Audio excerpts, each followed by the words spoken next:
time period, the city of Cologne was escalated to a colonia, a colony. Okay, and that's where the original name Cologne comes from. Okay, it's the Roman word. It was like an aftershave or something. Very good. That is one of our most important inventions, Eau de Cologne. It is also from here, so there you go. Sorry, I won't do that again. No, I love it. I love it. It's great. And so, yeah, so founded by the Romans, the original name was Colonia Claudia Ara Agrippinensium, which is this huge long name that over time got shortened to CCAA, to Colonia, to Cologne, to Cologne, okay? And when the city gets promoted to a colonia, it gets access to all of the wonderful things that come from being part of the Roman Empire, right? You get sewage systems, you get fresh water, you get military protection, all these things. And so that is the foundation and the start of Cologne. The city, or the Roman chapter, comes to an end with the fall of the Roman Empire in roughly 475 AD. And after that, it's kind of a long period of dark ages where there's not really anything particularly interesting happening when it comes to a tour until chapter 2, the Middle Ages, the medieval period. This is from approximately 1000 to 1400, and this is really the height of guild and merchant activity along the Rhine River of Cologne. And Cologne was a member of the Hanseatic League. Have any of us heard of this before? No. No? It's a maritime trading cooperative between different nation states, and particularly in the north of Europe and Scandinavia. Their colors were red and white, like we see on the colors of this building. And these are still to this day Cologne's city colors, red and white, dating all the way back to the Middle Ages and with the Hanseatic Maritime Trading League. Because we were a member of this league, we had a ton of commercial activity happening along the Rhine River, brought in the Golden Era until that pesky little thing called the bubonic plague ends the lovely Middle Ages chapter and kills around a third of Europe's population. Once again, nothing really interesting happening in Cologne until chapter 3. This is the early modern period, 1700s and 1800s. This is when a lot of our cultural institutions, like Carnival or Mardi Gras, our beer culture, all of that starts to take shape. It's also when the structure of our city starts to take shape, in terms of what the roads looks like, the buildings, all of that. And then finally, here in Germany, we can't avoid it, chapter 4, World War II. In the case of the city of Cologne, we were bombed nearly 90% to ashes. Very, very heavy destruction in the city of Cologne. And so most of what you're going to see today has been rebuilt in the post-war period. And I'll show you a lot of pictures comparing what it looked like in 1945 to today. So that concludes our historical timeline. Wow. Woo! Didn't lose anybody yet, did I? No. All right. Excellent. Excellent. And then we are standing now in the Roman fountain. Okay? Now, I wish I could tell you this dated all the way back to Roman times, and unfortunately it does not. It dates back to 1904, when it was built to celebrate the stories of the Roman history of Cologne, including some of the main figures that we see over here, as well as stories of Agrippina, this mother of the city. Okay? And Agrippina, like I said, she's a bit of a fascinating character. She's the mother of the city because she is the one who requests that Cologne be promoted to a colonia, okay, to this colony. But she understood, she was born to a noble family. She understood from a young age, she was a very smart and shrewd person, that even though she was in the noble kind of royal birth, she was a woman. So she would never be an empress in her own right. But regardless, we really do have these deep Roman origins of the city. And little did you know, you will be seeing Roman ruins today. These are Roman ruins right here. Whoa. Yes. So we'll pause at the top of these stairs and look at some 2,000-year-old rocks, right? Who doesn't love to look at some 2,000-year-old rocks? Not rocks, they're bricks. But this is formerly... Not in America, they're new rocks. So this is the former northern exterior wall of the city of Cologne. All right? Don't step back. Yes, I'll be careful. I'll step down one. There we go. Okay, so this is the city of Cologne 2,000 years ago, all right, during Roman times. I'll come a little closer so you can see. And when we look at this map, it's quite remarkable to see what a modern city this looks like, right? It's a grid structure. And grid structures we so often associate with modernity and kind of coming about in urban design in the 1900s. But the Romans really understood this, actually, much earlier on, and they used it as a fire prevention technique. A lot of the houses would be built out of wood, but the roads would be built out of stone. So it's kind of like a fire break, all right?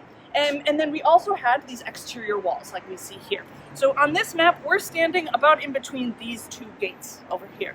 We'll see the ancient gate to the main road in just a second. It's near the cathedral. And one of the reasons why I like to show this is because it really demonstrates how when you have a city as old as this, it grows up over time, right? It kind of gets built on the layers that live beneath it. And so when you're walking around today, we're going to see a lot of examples of these layers of history beneath our feet. And this really shows that, like, you know, we've gone up about 15, 20 feet. This was sort of the gate or like the turret we were at was right here. This is where we are now. And here's the main gate. This is not the cathedral. Well, it is the cathedral now, but it wasn't a cathedral then. And we can also see the full name of the city of Cologne up there at the top. Every word of that.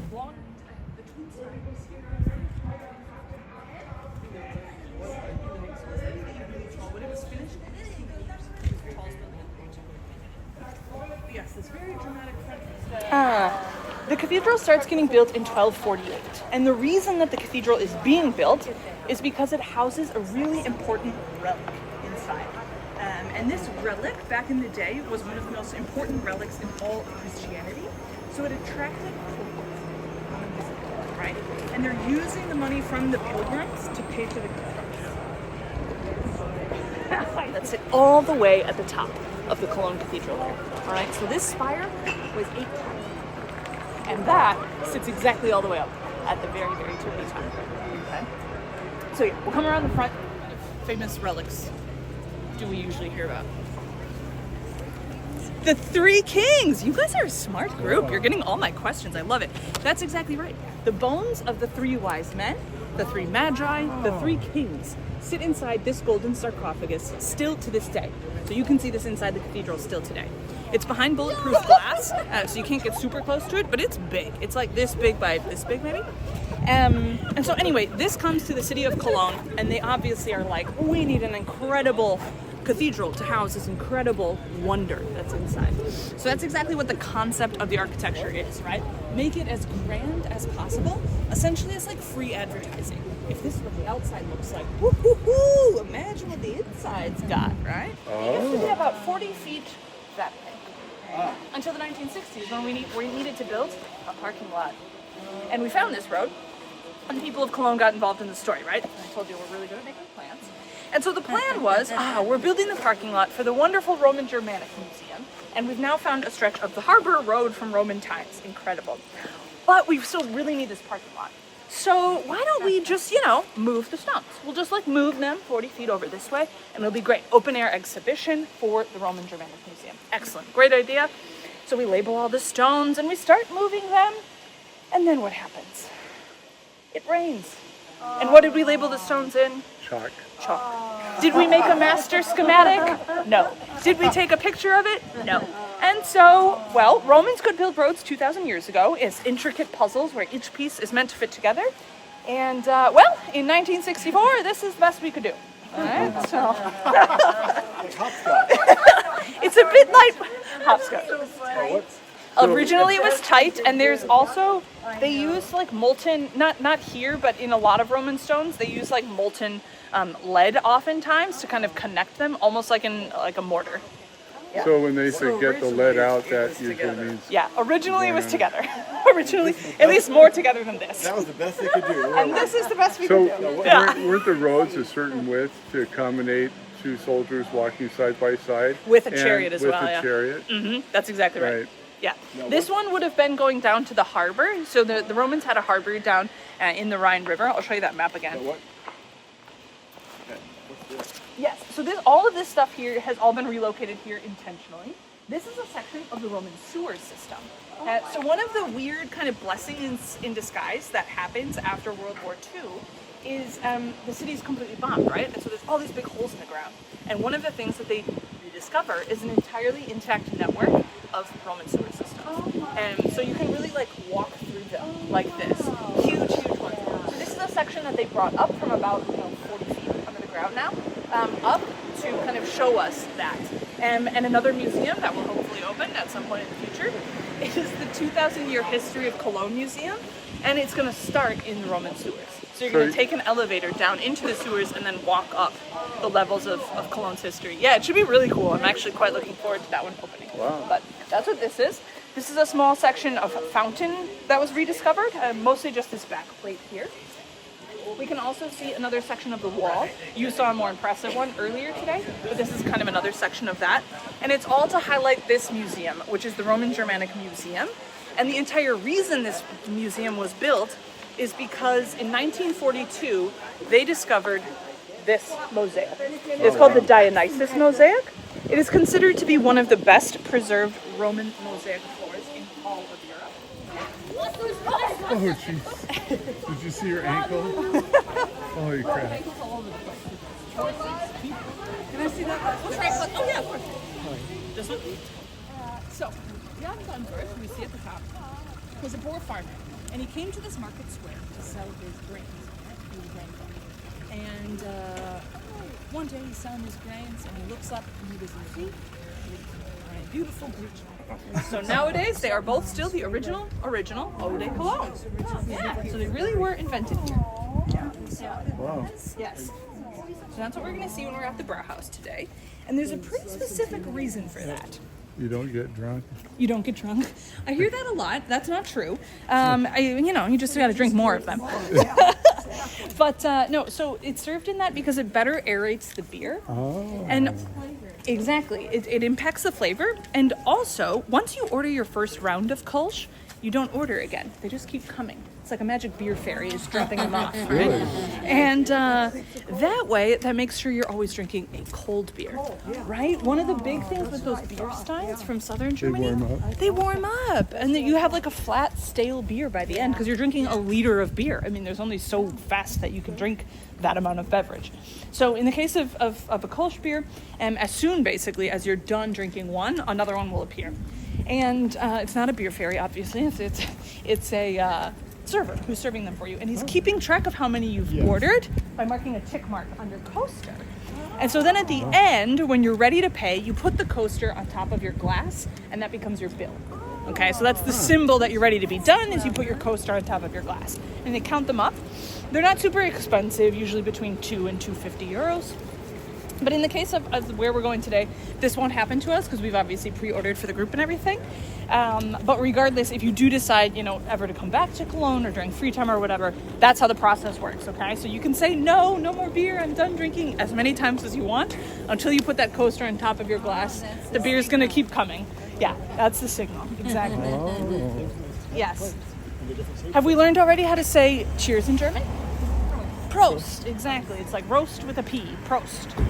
And with these small glasses, we cheers from the bottom, okay? So you got to practice your wrist action, cheers from the bottom, because the top, it's like slightly tapered, so the top is just a bit more dainty and fragile.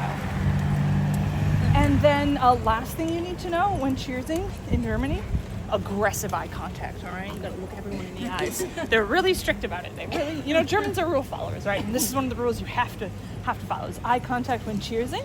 And what they believe is that if you don't do that, it's 7 years of bad luck. Or if there's no kids around, 7 years of bad sex. So either way, you don't want it, no bad luck, eye contact. Well, that's about the same, right? So yes, that is the story of Kolsch beer in Cologne. And we are going to Früh. So Früh is the brand of the beer, and the beer that we will have is Kolsch. Oh, that's interesting.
experience?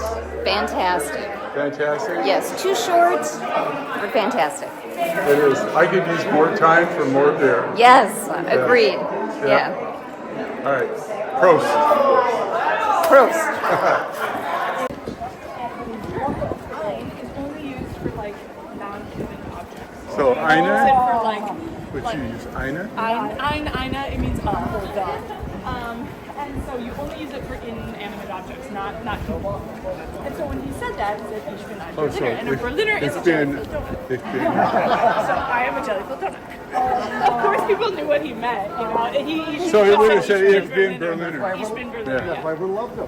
Oh, so you said ich. Isn't that northern Germany, like Hamburg? That's like this region, actually. Okay. They say ich. And then down Normally there they is say ich. ich. Yeah, ich. Yeah. Yeah.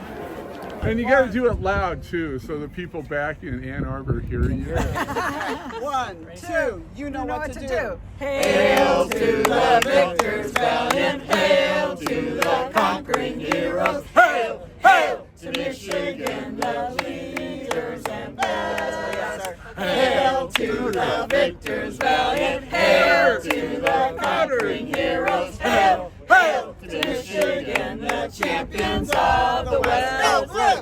3, 2, 1. Indiana, oh Indiana, Indiana, we're all for you. We will fight for the cream and crimson and the glory of old IU. Never daunted, we cannot falter. In the battle, we're tried and true. Oh Indiana, oh Indiana, oh Indiana, we're all for you. Da, da, da, da, da. Bow down to Washington. Bow down to Washington. Mighty are the men who wear the purple and the gold. Joyfully we welcome them within the victor's fold. We will carve their names in the Hall of Fame. Hey, to preserve the memory of our devotion. So heaven help the foes of Washington. They're trembling at the feet of mighty Washington. Their voices are the bells, their mighty letters cells. It's like a push over the line, the past and art now. So victory should cry of Washington. Our leather lungs together with a rah, rah, rah, and o'er the land, our loyal band will sing the glories of Washington forever.